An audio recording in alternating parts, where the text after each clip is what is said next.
All right. So get ready to take a lot of notes. This is a section of the lecture where you got a bunch of different rules hitting you, okay? First rule is a subject agrees, or a verb agrees with its subject, not its predicate nominative. And I know that seems pretty standard, like you shouldn't have to think about that. But sometimes when you look at something, like the biggest problem in gardening is the weeds. Weeds is plural predicate nominative, problem singular subject. So you want to make sure that you're not putting R. Because if you did put R, I don't think it would ring falsely on your ear. The biggest problem in gardening are the weeds. And that's why I tell you not to rely on your ear. You hear that R, you don't see that there's a problem. Hey, just like the problem in the sentence. So make sure your subject and verb agree, not your verb and predicate nominative. Next, anticipate subjects in sentences that begin with here or there. Remember, here and there are adverbs. So whenever you have a sentence that starts with here or there, the subject is going to come after the verb. There are 14,000 people in my town. Subject is what? People, right? People are. So when you see a sentence that begins with here or there, make sure to anticipate that subject coming out a little later. That slide title would make sense had we read Lord of the Flies.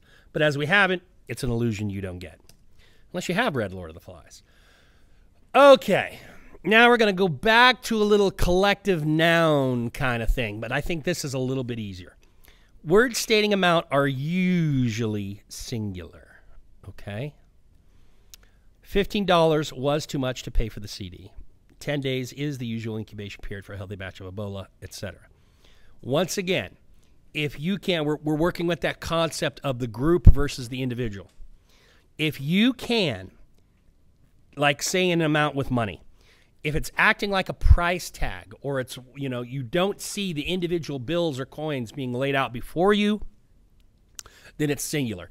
All those dollars together. We're not saying 1, 2, 3, 4, 5, 6, 7, 8, 9, 15 was too much to pay for the CD. Now, if the sentence read, I laid out $15, you know, on the counter, et cetera, et cetera, et cetera, well, then we might have an argument for it being plural. But whenever we want to treat it as a price tag, then, or an amount that constitutes a price of sale, then it's going to be singular. The same thing with days. Hold on, I'm seeing something here. Oh. Very nice. Mrs. Capek just gave me a note. Thank you. All right. Same thing with days. The 10 days. It's not 9 days. It's not 11 days. And we're not going 1, 2, 3, 4, 5, 6, 7. It's 10 days for the incubation of the Ebola. Okay? So we're treating the 10 days as one whole amount.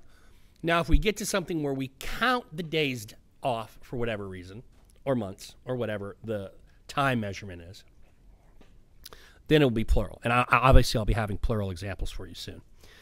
And then that 90%. When we get to decimals or fractions, like 2/3, X amount of percent, there's something you can do. So I'll address that with you later.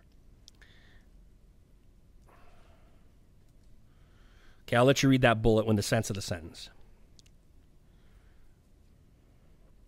All right, so now in these similar examples, 2 nickels are on the table. We're not saying there's 10 cents on the table, okay?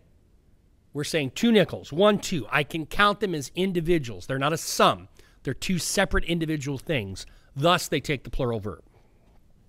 3 long weeks pass before the eggs hatch. And the key word there is, the choice of verb is the pass. We're not saying, and before the eggs hatch is also a key prep phrase. We're not saying that it takes 3 weeks for the eggs to hatch. The sentence is saying 1 week, 2 weeks, 3 weeks, and then the eggs hatch. So that's the difference between 3 long weeks and 10 days. We are saying in 10 days that is an amount of time. We're not counting those days off. But in the 3 long weeks sentence, we're saying we have to count those weeks off to get to when the eggs hatch. Now, for the third bullet, the 90% things. This is like the pronouns that can be either singular and plural. You refer to the prepositional phrase that follows. So if you have a percentage or a fraction, if you have a percentage or a fraction, 2/3 of the student body, then you refer to that and that prepositional phrase that follows your percentage or fraction, and that will tell you whether it's singular or plural. So 90%, let me get my little pointer here, of the student body, so that student body, that's singular, is present, versus 90% of the students, plural, thus you choose R. All right? I think that's it. No, it's not. Okay, so let me back up. If you have any questions on this, be sure to tweet me. You can bet that there will be exercises where this will be at play very soon. All right, last group of rules. If a sentence begins with, or not begins with, if every or many precedes a word or a series of words, then you're going to choose a verb to go with those subjects. So every man, woman, and child, something like that. It's not are, it's is. We don't see many too much. It's an older syntax. But, yeah, many a philosopher. Ooh, cool. Many a philosopher believes, that knowledge is the road to happiness. I don't. So every or many always takes a singular. Oh, look. Oh, and they are proud of ludicrous. Isn't that nice? Oh, and it is philosopher. The title of a work of art, literature, or music, even when in plural form, is always singular. Doesn't matter if it's a painting, a song, a book title. If the title is plural, it's still referring to the book. The idea is you're referring to the book. We're not talking about Three Separate Musketeers. We're talking about the book that is entitled Three Musketeers. And yes, if you don't think it's a rather blah candy bar, then you may debate me on this topic, but trust me, it is. Extra credit, write me a 500-word essay on what nougat is. All right, now we can stop because pronoun antecedent agreement. All right. So these are all the subject-verb rules that ends the lecture. Probably got 3-4 more exercises to come, and I'll probably attach an exercise to this one. But for right now, you're done with the lecture, so let's go practice.